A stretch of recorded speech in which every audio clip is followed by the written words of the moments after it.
ലൈംഗികാരോപണ വിവാദങ്ങൾ ഉയർന്ന ശേഷം ഇതാദ്യമായി രാഹുൽ മാങ്കൂട്ടത്തിൽ MLA പാലക്കാട്ടെത്തി. 38 ദിവസത്തിനു ശേഷമാണ് പാലക്കാട്ടേക്കുള്ള രാഹുലിന്റെ വരവ്. ആദ്യ ദിനം സ്വകാര്യ സന്ദർശനം മാത്രമായിരുന്നുവെങ്കിലും മണ്ഡലത്തിൽ സജീവമാകാനാണ് രാഹുലിന്റെ തീരുമാനം. രാഹുൽ പൊതുപരിപാടിയിൽ പങ്കെടുത്താൽ ശക്തമായ പ്രതിഷേധം എന്നാണ് DYFIയുടെയും BJPയുടെയും പ്രതികരണം. കഴിഞ്ഞ മാസം 17-ന് ശേഷം രാഹുൽ മാങ്കൂട്ടത്തിൽ ഇതാദ്യമായി സ്വന്തം മണ്ഡലത്തിലെത്തി. പാലക്കാട് സ്റ്റേഡിയം ബസ് സ്റ്റാൻഡിന് സമീപത്തെ കോൺഗ്രസ് പ്രാദേശിക നേതാവിന്റെ വീട്ടിലാണ് ആദ്യമെത്തിയത്. ഇന്ന് സ്വകാര്യ പരിപാടികളിലാണ് രാഹുൽ മാങ്കൂട്ടത്തിൽ പങ്കെടുത്തത്. വൈകിട്ട് 4:15 MLA ഓഫീസിലെത്തിയ രാഹുലിനെ പ്രാദേശിക കോൺഗ്രസ് നേതാക്കൾ സ്വീകരിച്ചു.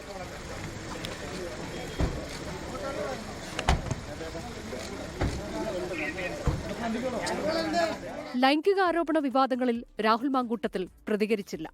മണ്ഡലത്തിൽ സജീവമാകുമെന്ന് രാഹുൽ പറഞ്ഞു. ഇപ്പോൾ ഒന്നും പ്രതികരിക്കുന്നില്ല. വിശദമായിട്ട് തന്നെ കാണാം, വിശദമായിട്ട് തന്നെ സംസാരിക്കാം. ഞാൻ പറയുന്നതിനപ്പുറമാണല്ലോ വാർത്തകളൊക്കെ. ഇല്ലാണ്ടിരിക്കാൻ കാര്യം എന്താ? മുതിർന്ന നേതാക്കൾ രാഹുലിനെ പരസ്യമായി പിന്തുണയ്ക്കുന്നില്ലെങ്കിലും രാഹുലിനൊപ്പം പോകുന്ന പ്രാദേശിക നേതാക്കൾക്കെതിരെ നടപടിയുണ്ടാകില്ല. രാഹുലിന്റെ വരവിൽ കോൺഗ്രസിന്റെ പ്രതികരണം ഇങ്ങനെ: നിലവിലുള്ള MLA നല്ല പരിചയമുള്ള ആളുകളെ ഒരു നടപടിന്റെ പേരും കൊണ്ട് മുഖം തിരിച്ചു നടക്കേണ്ട കാര്യമില്ലല്ലോ, അത്രേ ഉള്ളൂ. MLA എന്ന നിലയിൽ പൊതുപരിപാടികളിൽ രാഹുൽ പങ്കെടുത്താൽ പ്രതിഷേധിക്കുമെന്ന് DYFIയും BJPയും അറിയിച്ചു. MLA ഓഫീസിന് സമീപം ചൂലുമായി എത്തി BJP പ്രതിഷേധിച്ചു.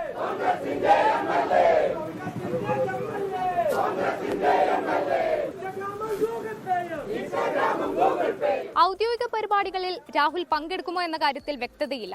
പക്ഷേ പ്രതിഷേധങ്ങൾ കണക്കിലെടുത്ത് വലിയ സുരക്ഷയാണ് ഇവിടെ ഉറപ്പാക്കിയിട്ടുള്ളത്. പാലക്കാട് നിന്നും ക്യാമറാമാൻ രാജീവിനൊപ്പം ആയിഷത്തുൽ ഷംന, 24.